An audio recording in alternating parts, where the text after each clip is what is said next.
ቲቸር ፍቅሩ እንዴት ነዎት? ባርኮቴ እንዴት ነህ? ልጅ አለው ይመስገን። ስራ ቆንጆ ጥሩ ነው ልጄ። ስራ ረፍዶብኝ ነው ይቅርታ። እሺ ቲቸር ፍቅሩ። ዶክተር እንዴት ነህ? አለው አንበሳዬ። እናትህን ዛሬ ይዘህ መምጣት እንዳትረሳ፣ ቀጠሮ አለባቸው። እሺ ዶክተርዬ። አንዴ ዞር ትል አባት። እንዴ ቲክቶከራችን ያንቺ መኪና ነው እንዴ? እና እናት ነው?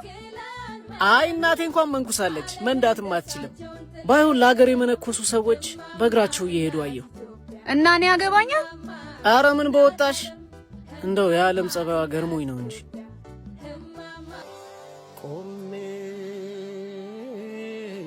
ዋጋ ያላቸው ሰዎች ዋጋቸውን አጥተው የኔ ቢጤው ለሀገሩ ቅንጣት ያህል ያላበረከተው ኩታራ ደግሞ ተወዶና ተደንቆ የሚኖርባት ምስኪኗ እማማ ኢትዮጵያ። የመጨረሻ ጎላችን የስኬት መለኪያችን ገንዘብ ሆነና ገንዘብ እስካስገኘን ድረስ ክብራችንን፣ ሃይማኖታችንን፣ ሰውነታችንን አሽቀንጥረን ጥለን እርቃኑን የምናስቀር አዲስ ትውልዶች መጣን። በጣም የሚገርመው ታዲያ ይሄ ትውልድ ለሀገር ከመነኮሱ ሰዎች በላይ መወደድና ክብርን አግኝተን በየቦታው በአድናቆት ማዕበል እንጥለቀለቃለን።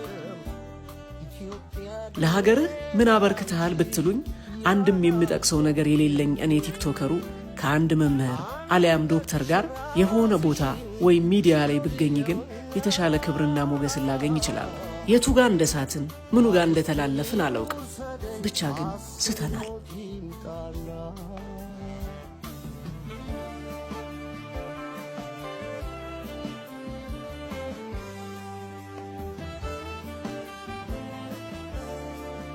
በሽታን ከሚፈውሰው ሐኪም አእምሮን ከሚያለመልመው መምህር በላይ እኔ ተራው ቲክቶከር የምናገረው ቃል ልክ እንደ አንድ የሀገር ባለውለታ ተጽዕኖ ፈጣሪ እንደተናገረው ተቆጥሮልኝ ርዕስ ሆኜ ለተወሰነ ጊዜ ሚዲያውን ልቆጣጠረው እችላለሁ።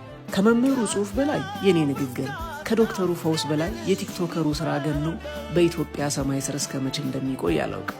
ይሄን ሁሉ የሞራል ኪሳራ ተሸክማችሁ አሁንም ሕዝብን የምታገለግሉ እናንተ የሀገር ባለውለታዎች የማይጎጠውን ትከሻችሁን የማይሰበረውን ሞራላችሁን ባደለኝ ብዬ ተመኘው።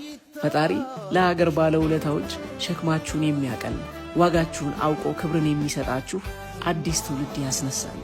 አሜን። ፎሎውና ሼር እያደረጋችሁ ሐሳባችሁን ኮመንት ላይ አስቀምጡልን።